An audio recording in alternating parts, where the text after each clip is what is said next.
Assalamualaikum warahmatullahi wabarakatuh. Halo, hari ini sebenarnya dini hari sebenarnya. Ini sekitar jam 2 pagi, tapi karena saya tidak bisa tidur lagi, saya membuat vlog tentang review salah satu skincare andalan saya.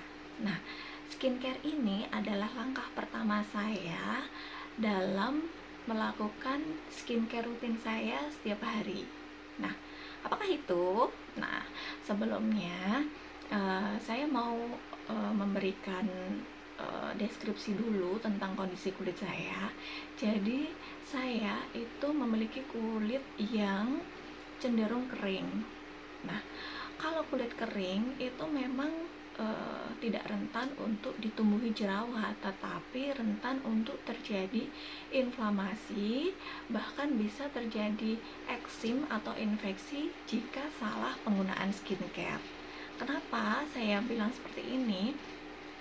Saya pernah mengalami infeksi pada kulit wajah saya pada saat dulu kuliah karena saya salah melakukan pemilihan skincare. Nah, itu saya ingat sampai saya bawa ke seorang profesor spesialis kulit di daerah Jember. Saya lupa, Prof. Bambang kalau tidak salah, di rumah sakit DKT. Nah, sebelumnya saya beri gambaran dulu.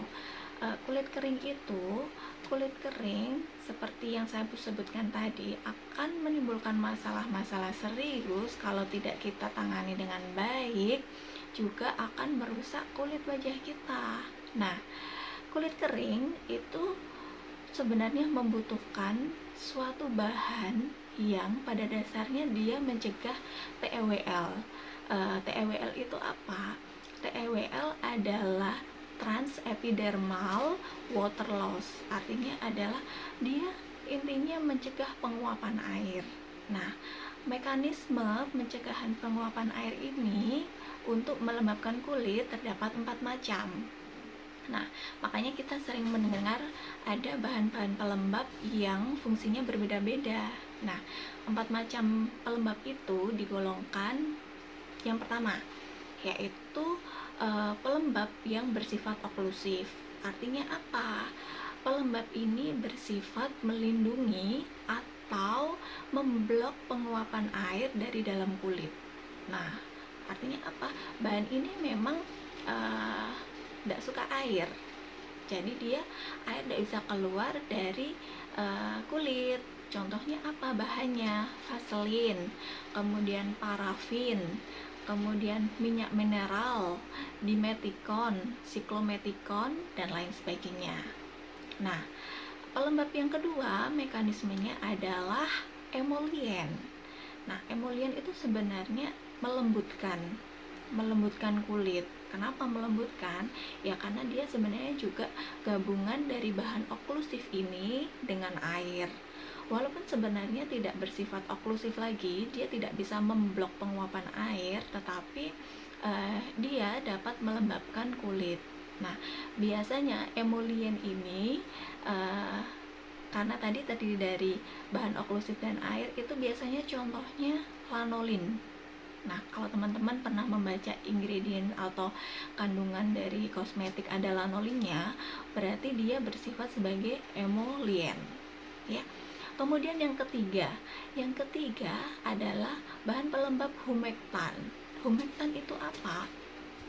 Humektan adalah suatu bahan yang bersifat higroskopis. Artinya, ketika ada udara, dia akan mengikat oksigen dari udara, kemudian akan menjadikannya H2O atau air pada dermis. Kemudian air pada dermis ini akan ditarik ke dalam epidermis.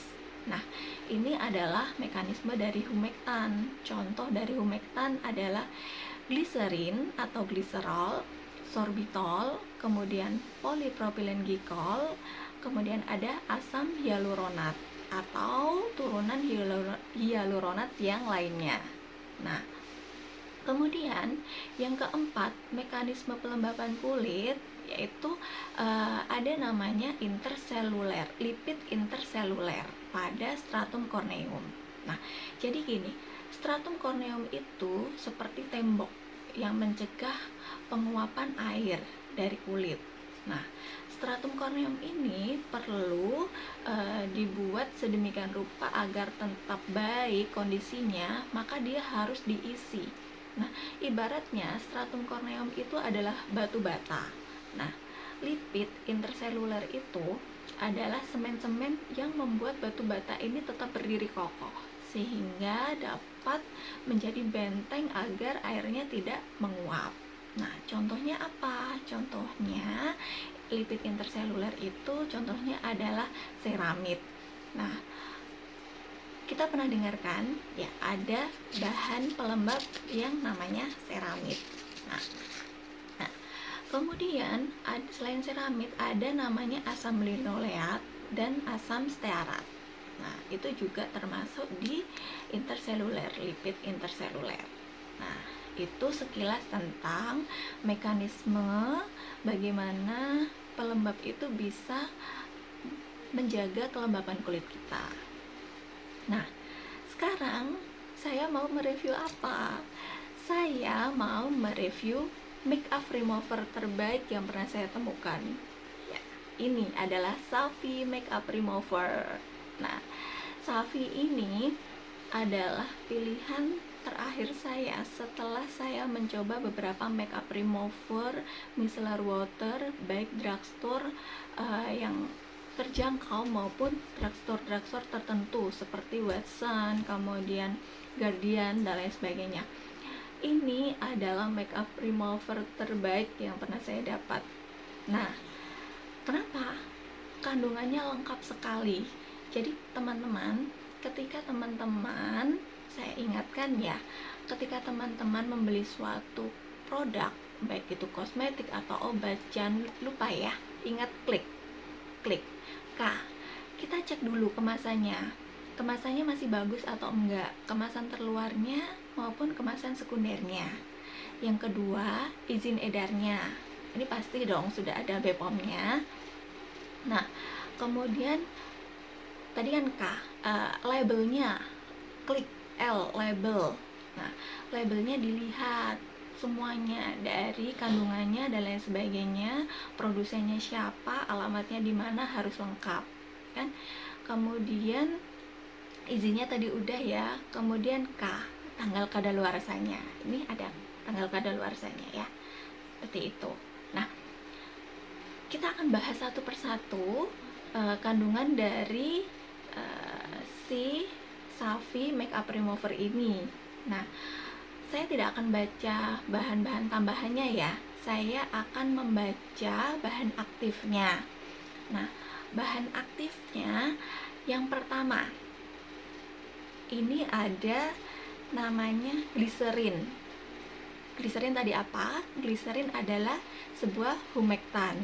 Tidak perlu saya jelaskan lagi ya. Gliserin, humektan ada. Kemudian ada Nigella sativa, habatus sauda, atau jinten hitam. Nah, kita tahu kalau dalam Islam habatus sauda itu adalah Nabi pernah bersabda bahwa habatus sauda itu adalah obat dari segala penyakit kecuali maut atau kematian. Bayangkan sampai Nabi saja bersabda seperti itu. Nah, lalu kandungannya apa si Nigella sativa ini? Nah, ini yang digunakan adalah minyaknya, minyak biji jinten hitam. Nah, minyaknya itu terdiri dari, kandungannya itu ada 5 bahan yang sangat dibutuhkan oleh kulit kita. Yang pertama ada omega 6, omega 3, kemudian tocopherol atau vitamin E, kemudian ada karotenoid, dan juga ada fitosterol. Nah, semuanya bersifat sebagai antioksidan. Jadi dia bisa meregenerasi sel-sel kulit kita sehingga tetap terjaga kelembapan dan keawetannya. Jadi juga bersifat sebagai anti-aging. Ya, jadi antioksidan dan anti-aging. Nah, bahan yang kedua adalah Nigella sativa. Lalu bahan yang ketiga itu apa? Bahan yang ketiga adalah Borago officinalis seed oil. Borago. Teman-teman pernah dengar enggak borago? Kalau saya, namanya adalah bunga borage. Kalau di desa itu bunga borage itu bunganya berwarna ungu kebiruan, terus daunnya itu seperti apa ya, kalau disentuh itu seperti bludru gitu loh, ada seperti serabut kecil-kecil yang halus gitu. Nah, ini yang dipakai adalah bijinya, biji bunganya yang diekstrak. Nah, borage ini kandungan dari biji borage adalah GLA. GLA itu apa? Gamma linoleic acid. Nah, bayangkan tadi, linoleic acid tadi fungsinya apa? Lipid interseluler, ya kan? Jadi dia berfungsi sebagai pembentuk lipid pada stratum untuk memperbaiki integrasi stratum corneum. Nah, bayangkan kandungannya selengkap itu. Nah, lipid interseluler tadi pada stratum corneum. Nah, sedangkan gamma, makanya GLA itu fungsinya adalah sebagai antiinflamasi atau mencegah peradangan. Selain ada GLA, bunga borage ini juga mengandung omega 6 sebagai antioksidan. Double lagi kan antioksidannya. Nah, itu kandungan yang ketiga.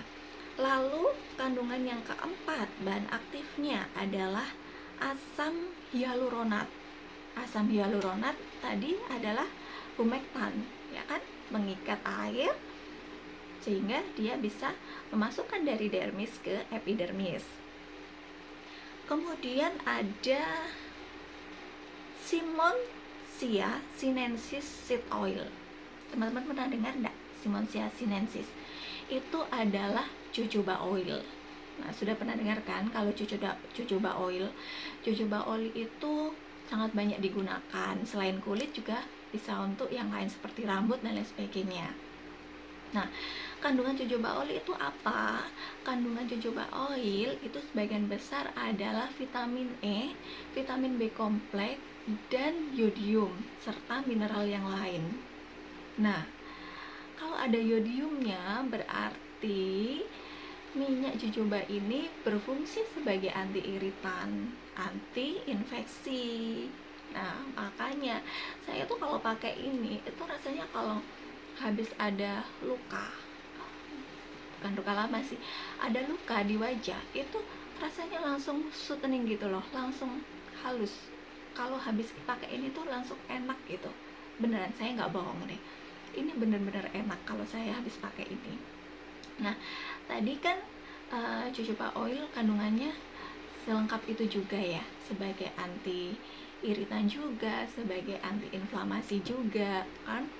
Nah, kemudian kandungan yang lain, ini banyak kandungan sterolnya, fitosterol yang lain, seperti ada lecithin, kemudian ada glikosphingolipid dan lain sebagainya. Ini fungsinya juga sama seperti lipid interseluler yang saya sebutkan tadi.